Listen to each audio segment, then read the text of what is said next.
Lent கால தியானத்திலும் முதல் நூற்றாண்டு கிறிஸ்தவர்கள் ஜெபத்தின் மூலம் நாம் கற்றுக்கொள்ளக்கூடிய பாடங்கள் என்று சொல்லி கர்த்தருடைய வார்த்தைகளை நாம் கேட்டு வருகிறோம்.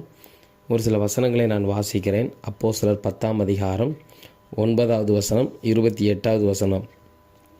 9வது வசனத்தின் பின்பகுதி நான் வாசிக்கிறேன். பேதுரு 6ஆம் மணி நேரத்திலே ஜெபம் பண்ணும்படி மேல் வீட்டில் ஏறினான். 28வது வசனம். அவர்களை நோக்கி, அந்நிய ஜாதியானோடே கலந்து அவனிடத்தில் போக்குவரவாய் இருப்பது யூதனானவனுக்கு விளக்கப்பட்டிருக்கிறது என்று நீங்கள் அறிந்திருக்கிறீர்கள். அப்படியிருந்தும் எந்த மனுஷனையும் தீட்டுள்ளவன் என்றும் அசுத்தன் என்றும் நான் சொல்லாதபடிக்கு தேவன் எனக்கு காண்பித்திருக்கிறார். இந்த வேத பகுதி ரொம்ப அழகான ஒரு வேத பகுதி. காரணம் என்ன? அப்போஸ்தலனாகிய பேதுரு ஜெபிக்கும்படி மேல் வீட்டுக்கு ஏறுகிறார். அப்பொழுது ஒரு தரிசனம் அவர் பார்க்கிறார். மேலிருந்து அவருக்கு என்ன வருகிறது? ஒரு துப்பட்டி கீழே இறக்கப்படுகிறது. அதில் எல்லா மிருகங்கள் பறவைகள் எல்லாம் இருக்கிறது. ஆனால் அதை அடித்து புசி என்று சொல்லி பரலோகத்திலிருந்து ஒரு சத்தம் வருகிறது. அப்பொழுது அப்போஸ்தலனாகிய பேதுரு சொல்லுகிறார், நான் தீட்டுள்ளதையும் அருவருப்பானதையும் நான் எப்படி நான் சாப்பிடுவேன் என்று சொல்லி கேட்கிறார். உடனே பரலோகத்திலிருந்து சத்தம் வருகிறது. அந்த தரிசனத்தின் மூலமாக, நீ தேவன் சுத்தமாக்கினதை நீ தீட்டு அசுத்தம் என்று எண்ணாதே என்று சொல்லி 15வது வசனத்தில் நம்ம வாசிக்கிறோம். தேவன் சுத்தமாக்கினதை நீ தீட்டாக எண்ணாதே என்று 2ஆம் தரம் சத்தம் அவனுக்கு உண்டாயிற்று. இங்கே பாருங்கள், அப்போஸ்தலனாகிய பேதுரு அவர் ஒழுங்கும் கிரமமாய் ஜெபித்ததினால் அவரிடத்தில் என்ன தவறு இருக்கிறது என்பதை பரலோகம் தரிசனத்தின் மூலமாக அவருக்கு என்ன செய்கிறது? காண்பிக்கிறது. எனவே நாம் இந்த ஜெபத்தின் மூலம் நாம் கற்றுக்கொள்ளக்கூடிய பாடம் என்னவென்றால், நம்முடைய வாழ்க்கையில் நாம் ஒழுங்கும் கிரமமாய் நாம் ஜெபிக்கும்போது நம்மிடத்தில் உள்ள தவறுகளை கர்த்தர் தரிசனத்தின் மூலமாக நமக்கு காண்பிப்பார். கர்த்தர் நம்மோடு கூட பேசுவார், வேத வசனத்தின் மூலமாக பேசுவார். இன்றைக்கு நாம் வேதத்தோடு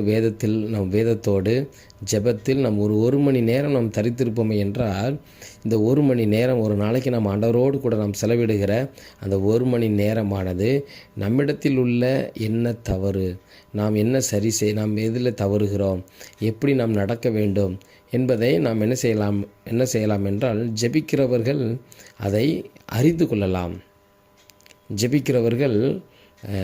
ஜெபிக்கிறவர்களுக்கு அதை கர்த்தர் காண்பித்து கொடுப்பார். அதனால தான் அழகான வேதத்தை கர்த்தர் நமக்கு தந்திருக்கிறார், ஜெபத்தை நமக்கு தந்திருக்கிறார். அப்போஸ்தலனாகிய பேதுரு அவர் மற்ற ஜனங்களை எப்படி பார்த்தார்? மற்றவர்கள் யூதர்கள் அல்லாதவர்களை அப்போஸ்தலனாகிய பேதுரு எப்படி பார்த்தாராம்? தீட்டுள்ளவர்கள், அருவருப்பானவர்கள், அசுத்தர்கள். இதுதான் பேதுருவுடைய கண்ணோட்டம். ஆனால் கர்த்தர் என்ன செய்கிறார்? அது தவறான கண்ணோட்டம் என்பதை சுட்டி காட்டுகிறார்.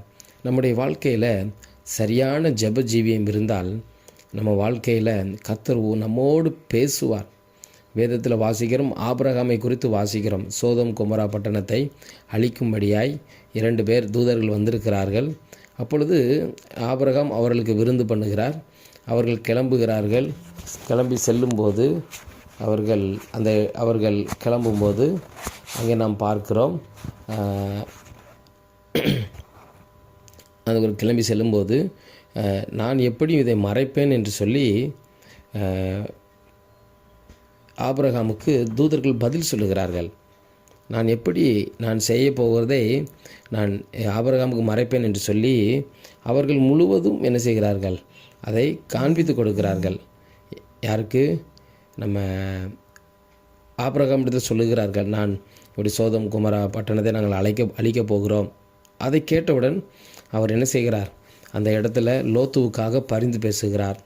இன்றைக்கு நம்முடைய வாழ்க்கையில் சரியான ஜெப ஜீவியம் இருக்கும்போது, ஆண்டவரோடு கூட நேரத்தை நாம் செலவிடும்போது கர்த்தர் எதையும் மறைக்க மாட்டார். இன்னொரு சம்பவம் இவ்வாறு இருக்கிறது.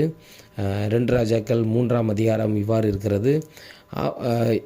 சாலமோனை குறித்து வாசிக்கிறோம். சாலமோன் ஆண்டவரிடத்தில் மிகவும் அன்பு கூர்ந்தபடியால் ஆண்டவர் தரிசனத்தின் மூலமாக சாலமோனோடு கூட பேசுகிறார். என்ன பேசுகிறார்?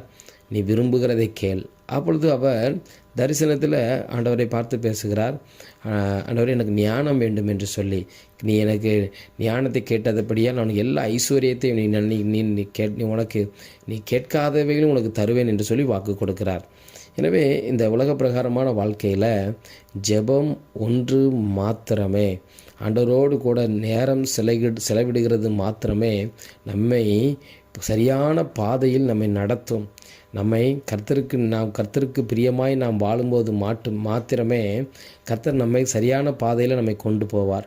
எனவே இந்த நாளிலும் அப்போஸ்தலர் 10ஆம் அதிகாரம் வசனங்கள் 9ஆம் வசனம் முதல் 28வது வசனம் வரைக்கும் இந்த வசனங்களின் அடிப்படையில் நாம் கர்த்தருடைய வார்த்தைகளை நாம் கேட்கிறோம். இந்த வசனங்களின் அடிப்படையில் நாம் கற்றுக்கொள்ளக்கூடிய பாடம் என்னவென்றால், நாம் ஜெபிக்கும்போது ஒழுங்கும் கிரமமாய் நாம் ஜெபிக்கும்போது கர்த்தர் நமக்கு எது சரி எது தவறு என்பதை ஒவ்வொரு நாளும் நமக்கு சுட்டி காட்டி நம்மோடு பேசி நம்மை சரியான பாதையில் நம்மை நடத்தி அவர் என்ன செய்வார், முற்றும் முடிய நம்மை வழி நடத்துவார். எனவே இந்த வார்த்தைகளை கேட்கிற நாம் அனைவரும் நாம் ஜெபிப்போம். சரியான பாதையில் நாம் கடன் செல்ல கர்த்தர் நமக்கு அனுக்கிரகம் பாராட்டுவாராக. கர்த்தர் தாம் திரு வார்த்தைகளை ஆசீர்வதிப்பாராக. Thank you. May God bless you.